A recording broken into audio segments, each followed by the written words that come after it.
So these are my mags for my Glock 26. So the mag I mostly use will be this one.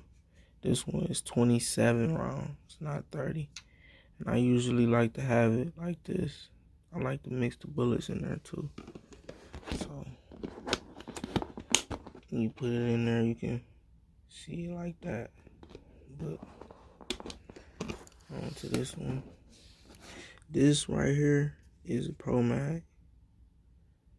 This one is not all that good, actually.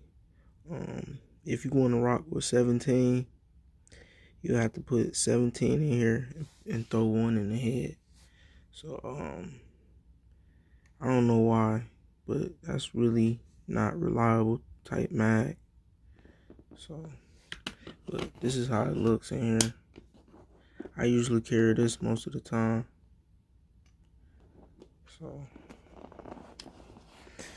in this one, I recently decided to get 50 rounds KCI.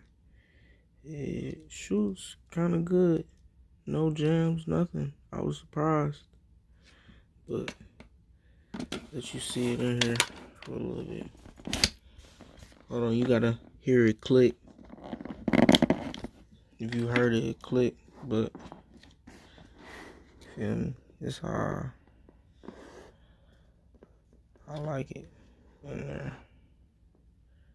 Most of these people be bullshitting, feel me? But I give it to you raw. But that's just how it is. And these are the mags I carry for this Glock. So yeah, fuck with me though. Like, subscribe.